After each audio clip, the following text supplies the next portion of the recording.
여러분 안녕하십니까.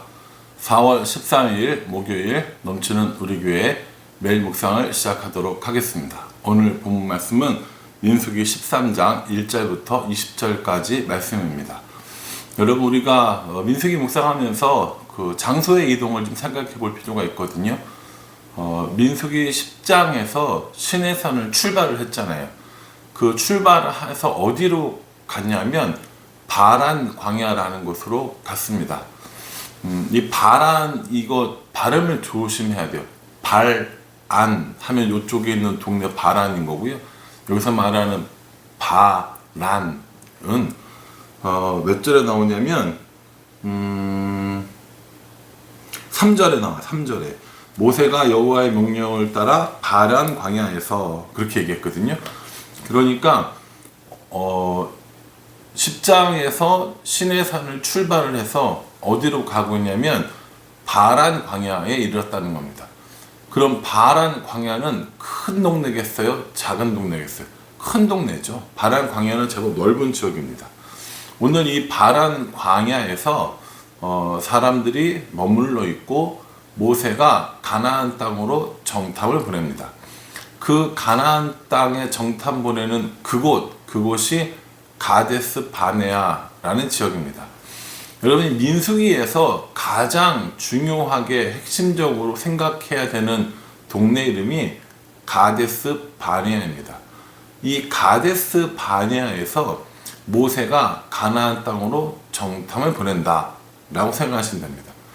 이제 이 가데스 바네아에서 정탐을 보내고 그 정탐 결과를 보고받고 이 가데스 바네아와 바란 광야를 주변으로 해서 벌어지는 일들이 민수기의 내용이라고 보시면 되는 겁니다. 제가 이제 얼마 안 있다가 지도를 한번 보여줄 건데 바란 광야는 아래쪽에 있고요. 위로 올라가서, 그러니까 위로 북쪽으로, 우리를 치면 북쪽으로 올라가서 정탐을 하게 되어 있습니다. 이스라엘의 남쪽 지방, 네겝 혹은 네게부 지역이라고 하는 그 지역을 따라 들어가서 정탐을 하도록 되어 있습니다. 제가 나중에 지도를 한번 보여드릴 거예요.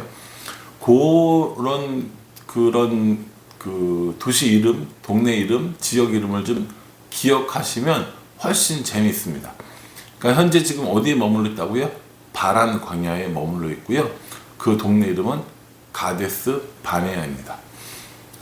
하나님께서 모세에게 명해서 이제 가나안 땅을 정탐하러 사람들을 보내라 라고 하시면서 각 지파의 지휘관들을 보내라 라고 말씀하십니다. 그러니까 각 지파를 이끌고 있는 리더십들을 보내라 이렇게 말씀해 주신 겁니다. 각 지파 중에서 지휘자 된 자 한 명씩 총 12명을 보내는 겁니다. 어디서 보냈다고요? 바란 광야의 가데스 바네아에서. 어디로요? 가나안 땅으로. 우리가 이 성경을 읽으면서 이런 것들이 머릿속에 들어오면 정말 재미있거든요. 그래서 가나안 땅에서 어디로 갑니까? 가나안 땅까지 가는 길에 애굽을 거쳐서 시내산을 거쳐서 그리고 바란 광야의 가데스 바네아에서 이제 가나안 땅 정탐을 가는 거죠. 이렇게 정탐하러 가는 12지파의 사람들 이름을 쭉 설명해 줍니다. 5절부터 해서 쭉 이야기를 해주죠. 2명의 사람들만 일단 우리가 주의해서 보면 좋을 것 같아요. 6절에 보면 유다지파에서는 여분네의 아들 갈렙인 거고요. 또 8절에서는 에브라임 지파에서는 눈의 아들 호세아라고 얘기하고, 그리고 16절에는 이는 모세가 땅을 정탐하러 보낸 자들의 이름이라 모세가 눈의 아들 호세아를 여호수아라 불렀더라 이렇게 얘기합니다. 여호수아라는 이름은 예수님의 이름과 같은 거라고 얘기했습니다. 여호수아는 히브리어이거고요. 예수님은 헬라어로 부르는 이름인 거죠. 그래서 여호수아와 예수는 같은 이름의 뜻을 가지고 있다고 얘기합니다. 원래 이 눈의 아들 호세아였는데 이 호세아를 특별히 여호수아라고 이렇게 지칭하고 있는 겁니다. 이 12지파 중에서 가장 강한 지파 두 지파가 어디냐면 유다 지파와 에브라임 지파입니다. 유다 지파는 나중에 예수님이 이제 태어나시는 지파가 되는 거고요. 그리고 이 에브라임 지파는 요셉의 두 번째 아들이었는데 장자였던 므낫세 대신에 장자의 축복을 받았던 아들이지 않습니까? 그러니 에브라임 지파가 굉장히 강했고 또 유다 지파가 굉장히 강했습니다. 유다 지파를 대표하는 사람은 갈렙, 그리고 에브라임 지파를 대표하는 사람이 바로 여호수아인 겁니다. 이렇게 12명의 사람들을 보내면서 모세가 몇 가지 당부를 합니다. 정탐할 내용인 거죠. 18절에 보면 그 땅 거민이 강한지 약한지, 그냥 그 땅에 사는 사람들이 강한지 약한지 많은지 적은지를 파악해 오라고 했고요. 19절에 보면 그 땅 자체가 좋은지 나쁜지, 사는 성읍이 진영인지 그냥 평지에 살고 있는지 아니면 산성인지 조사해 오라고 이야기합니다. 20절에 보면은 토지가 비옥한지 메마른지, 나무가 있는지 없는지 이런 거 좀 파악해서 와라 라고 이렇게 정탐의 내용을 이야기하죠. 그러면서 뭐라고 하냐면 담대하라 이렇게 얘기합니다. 겁먹지 말고 용기를 가지고 가서 두루두루 잘 보고 정탐하고 와라 이렇게 얘기하면서 그 땅의 과실을 가져오라 라고 이야기합니다. 그 땅의 과실이 얼마나 튼실한지 한번 보자 이렇게 이야기한 거죠. 그리고 20절 마지막에 뭐라고 하냐면 그때는 포도가 처음 익을 쯤이었더라 이렇게 얘기합니다. 포도가 처음 익을 쯤, 오늘로 따지자면 7월 말쯤에 해당된다고 합니다. 그러니 7월 말이면 사실 우리나라도 굉장히 더운 날씨거든요. 그런데 뭐 이스라엘 그쪽 지방은 건조한 날씨가 우리보다 훨씬 더 심하니까 얼마나 더웠겠어요? 어쨌든 간에 그 길을 가서 40일 동안을 정탐하고 오는 겁니다.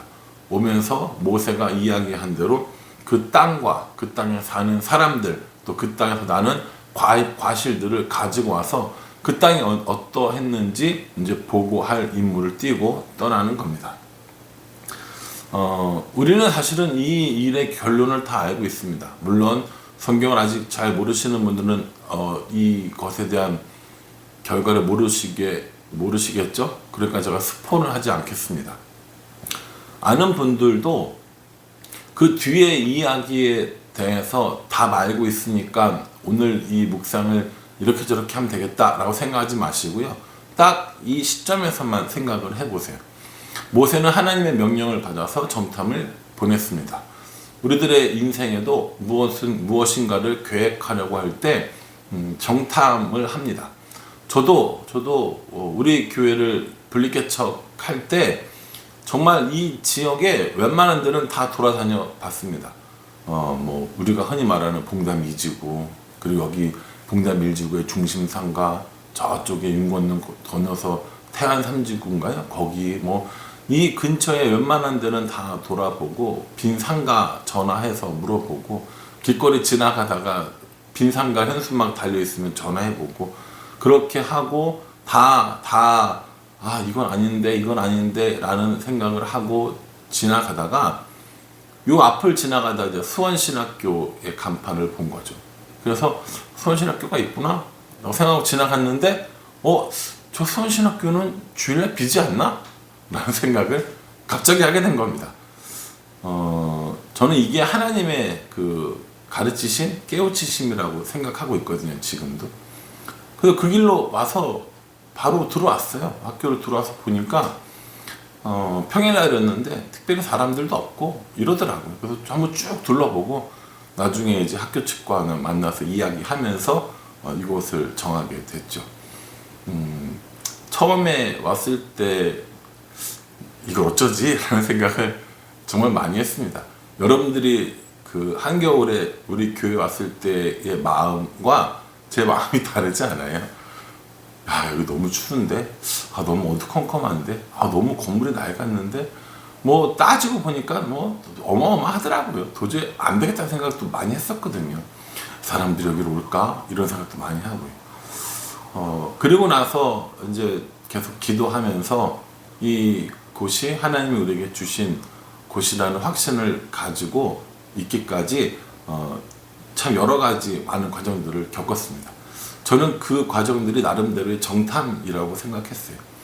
사실은 여기보다 훨씬 더 좋은 좋은 이런 시설, 좋은 위치 이런 것들도 없진 않았습니다.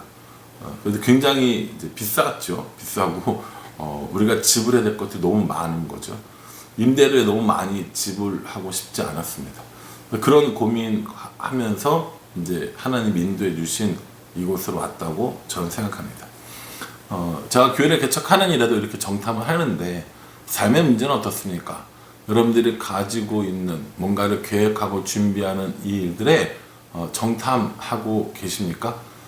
그리고 그 일을 하나님과 함께 하려고 하십니까?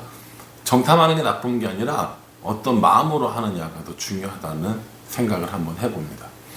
이제 이 이스라엘 백성들은 정말 중요한 시점에 이르렀습니다. 이 가데스 바네아에서 정탐하는 이 사건은 이스라엘 사람들에게 너무 큰 영향을 미치거든요. 그러니 우리가 어떤 마음, 어떤 눈, 어떤 시각으로 인생을 정탐하고 또 우리들이 하려는 일을 정탐하려는가 하는 건 굉장히 중요한 문제입니다.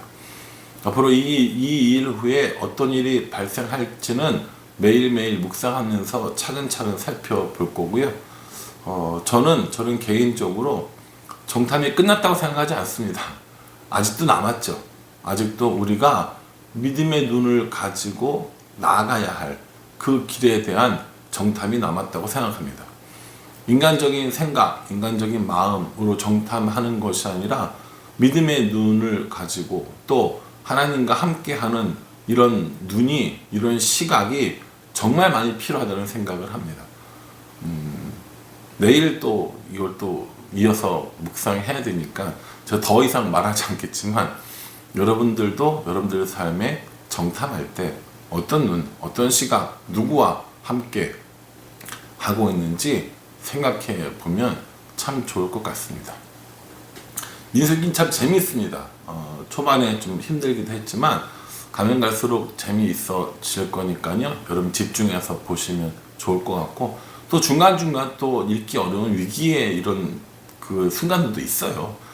그런 모든 순간들까지 은혜 가운데 또 나에게 주신 말씀으로 믿고 잘 묵상해 나갔으면 좋겠습니다. 오늘 12명의 사람들을 선발해서 이제 가나안 땅으로 정탐 보내는 것처럼 우리들의 삶 가운데서도 이렇게 정탐하며 살아야 될 때가 있습니다. 아마 인생의 대부분이 그런 시간들이지 않을까 싶기도 합니다. 그럴 때 우리는 어떻게 살아야 하는지, 지금 내 시점에서 나는 어떠한 마음, 어떠한 눈, 또 누구와 함께 살아가고 있는지, 또 바라보고 있는지를 깊이 묵상하시는 저와 여러분 될 수 있기를 주님의 이름으로 축복합니다. 기도하겠습니다. 하나님, 가데스 바네아입니다. 정탐꾼을 보냈고 정탐할 여러 가지 내용들을 알려줍니다. 우리도 삶의 여러 가지 계획을 세울 때 정탐합니다. 누구와 어떤 시각을 가지고 정탐하는지가 얼마나 중요한지를 우리에게 보여주는 것 같습니다. 그러니 하나님, 우리만 보내지 마시고 하나님께서 함께 동행해 주셔서 이제 이 정탐하는 일들로 말미암아 승리하는 삶이 되어줬으면 정말 좋겠습니다. 말씀을 묵상할 때 이 묵상 하나하나가 나의 모습이고 이 묵상 하나하나가 내 삶의 모습임을 기억하며 살아갈 수 있도록 인도하여 주시옵소서. 예수님의 이름으로 기도합니다. 아멘. 예, 여러분 오늘 하루도 말씀 가운데 승리하시고요. 하나님과 동행하는 삶을 살아갈 수 있기를 간절한 마음으로 기도합니다. 감사합니다.